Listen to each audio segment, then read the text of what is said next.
नमस्कार. श्रवणानंद उपक्रमांतर्गत आपण ऐकतो आहोत राजेंद्र खेर लिखित देह झाला चंदनाचा. साधारणतः 10:30 वाजता भोजन बनविणाऱ्या विद्यार्थ्यांचा गट पाकगृहात जायचा. पाठशाळेत कुणी आचारी नव्हता. आपापल्या पाळीप्रमाणे विद्यार्थीच भोजन बनवायचे. त्यासाठी वेगवेगळ्या 3 चुली पेटवायचे. जेवणात फक्त भात आणि आमटी एवढेच पदार्थ. दुपारी 12:30च्या सुमारास भोजन व्हायचं. भोजनोत्तर चिंतनिकेचा वर्ग असायचा. चिंतनिका म्हणजे पाठ सकाळी गुरुजींनी घेतला असेल त्याची उजळणी. ही अतिशय चांगली पद्धत होती. शास्त्रांची उजळणी व्हायची. केलेली उजळणी डोक्यात पक्की बसायची. एखादी वस्तू, विषय, प्रसंग, घटना यावर साधक बाधक विचार करून चिंतन करणं हा चिंतनिका शब्दाचा मूळ अर्थ. शास्त्रांचा अभ्यास घटवावा लागतो. ऐकलेले विचार पुन्हा पुन्हा सांगायची आवश्यकता भासते. त्या पर्यायातला म्हणून गटामधला एक विद्यार्थी प्रौढ असेल, त्याच्याजवळ कथाकथन कौशल्य असेल तर त्या गटातल्या विद्यार्थ्यांना सकाळी घेतलेला पाठ त्यानं पुन्हा समजावून सांगण्याची रीत होती. त्यामुळे कुणाच्या मनात शंका कुशंका असतील त्या दूर व्हायच्या. कठीण विचार मांडण्याची सवय व्हायची. विचारांचं दृढीकरण व्हायचं आणि याचा परिणाम म्हणजे गटामधला प्रत्येक विद्यार्थी सुविद्य व्हायचा. पांडुरंगाची ग्रहणशक्ती असामान्य असल्याने चिंतनिकेत न समजलेले विषय इतरांना समजावून देण्यात त्याचा हातखंडा होता. गुरुजींनी सकाळी सांगितलेला पाठ जसाच्या तसा स्मृतीपटलावर टिपला जायचा. असामान्य स्मरणशक्तीचं हे उदाहरण होतं. त्यामुळे चिंतनिकेत पांडुरंग सकाळचाच विषय पुन्हा समजावून द्यायचा. गुरुजीच आपले पुन्हा पाठ सांगतायत की काय असा भास विद्यार्थ्यांना व्हायचा. पांडुरंगाच्या ठायी असलेल्या प्रतिभा ज्ञानामुळे इतर विद्यार्थीसुद्धा चिंतनिकेत त्यानं विषय समजावून द्यावा असे आग्रह करायचे. चिंतनिकेनंतर संध्याकाळी ग्रंथपठण व्हायचं. त्यासाठी कुणाला कुठे बाहेर जायचं असेल, बाजारहाट करायचा असेल, बाहेर जाऊन येण्याची मुभा असेल, संध्याकाळी 7:30 वाजता मुलांची जेवणं उरकायची. निद्रा भोजन यातला वेळ सोडला तर विद्यार्थ्यांचा सतत अभ्यासच चालायचा. इतर उद्योग टवाळक्या करायला मुळीच वाव नसे. संस्कृत शिकणं ही खासच गोष्ट सोपी नव्हती. त्यासाठी विद्यार्थ्यांना तनमन झोकून द्यावं लागायचं. संस्कृत शास्त्राच्या जोडीला रात्री भोजनोत्तर 8 ते 10 वेळात विद्यार्थ्यांना इंग्रजी शिक्षण दिलं जायचं. तात्यांनी स्वतः इंग्रजी भाषेचा अभ्यास केला नव्हता, पण आपल्या पाठशाळेतल्या विद्यार्थ्यांना इंग्रजी भाषेचं ज्ञान व्हावं या हेतूनं एका शिक्षकाची नियुक्ती केली होती. संस्कृतमध्ये MA केलेले नारायणराव कुलकर्णी नावाचे गुरुजी मुद्दाम या पाठशाळेत शिकवायला आले होते. एक्सपेरिमेंटल फिलॉसॉफी या विषयातही त्यांनी MA केलं होतं.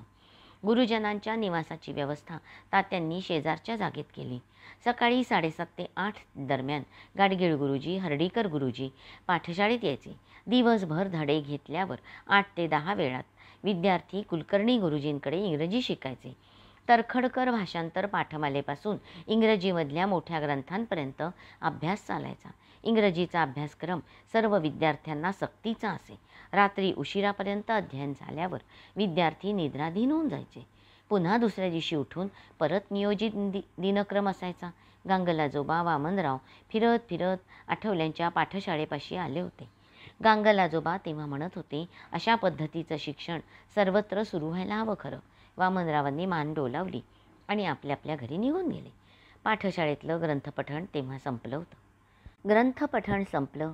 पुढील अध्ययनासाठी मुलं आपापल्या पर्यायांमध्ये विभागली गेली. गाडगीळ गुरुजी पहिल्या पर्यायातल्या मुलांना व्याकरण शिकवायला लागले होते.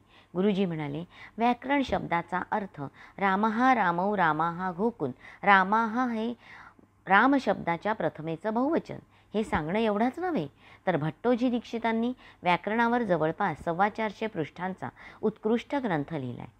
त्यातून त्यांनी व्याकरणशास्त्राचं स्वरूप उलगडून दाखवलं आहे. व्याकरण म्हणजे काय? नेमकं काय?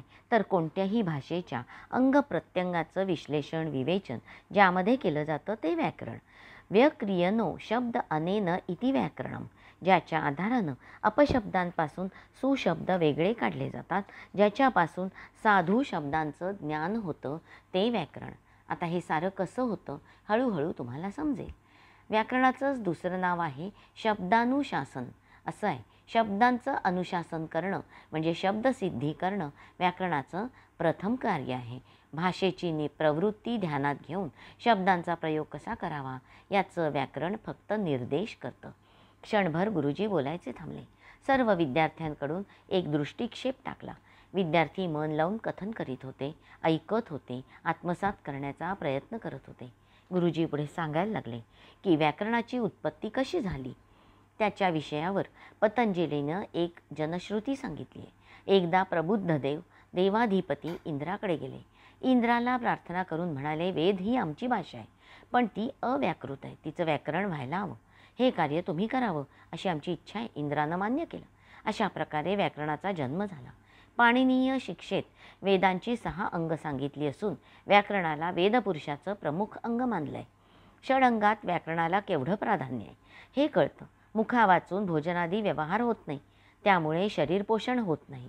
तद्वत व्याकरणा वाचून वेदपुरुषाची शरीररक्षा असंभव आहे.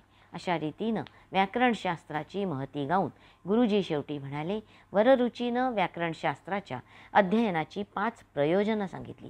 त्याविषयी आपण उद्या जाणून घेऊ. आजचा पाठ समजवण्यापूर्वी नवीन आलेल्या विद्यार्थ्यांसाठी एक गोष्ट सांगतो. वेदाध्ययन करण्यापूर्वी प्रत्येकानं गळ्यात यज्ञोपवीत घातलंच पाहिजे. कर्मानुष्ठानासाठी सिद्धींसाठी याचा उपयोग होतो. एवढं बोलून त्यांनी मुखातून ओंकाराचा ध्वनी केला. विद्यार्थ्यांनीही त्यांचं अनुकरण केलं. पाठ संपला. त्या दिवशीचा तो सकाळचा पाठ पांडुरंगाला नवीन नव्हता, पूर्वीच मिळाला होता, पण नवीन आलेल्या विद्यार्थ्यांना पुन्हा देणं आवश्यक होतं. यज्ञोपवीताबद्दल त्यानं पूर्वीही ऐकलं होतं. त्याच्या मनात अनेक शंका पण निर्माण झाल्या होत्या. त्याचं निरसन करून घेण्यासाठी त्यांनी गुरुजींना विचारलंही होतं, पण समाधान झालं नव्हतं. पाठ संपल्यावर गुरुजींना पुन्हा विचारलं, गुरुजी जानवं कशासाठी घालतात हो? गाडगीळ गुरुजी म्हणाले, तू मागे मला हाच प्रश्न विचारला होता, तेव्हा मी तुला सांगितलं होतं ना, मुंज झाल्यावर बटून गळ्यात परमपवित्र यज्ञोपवीत घालायचं असतं. मुंज झाल्यावर घालायचं असतं समजलं, पण का घालायचं असतं हे नाही समजलं. गळ्यातील जानव्यावर बोट ठेवून गुरुजी म्हणाले, कर्मानुष्ठानासाठी सिद्धीसाठी त्रैवर्णिकांनी यज्ञोपवीत धारण करावं असा विधी आहे.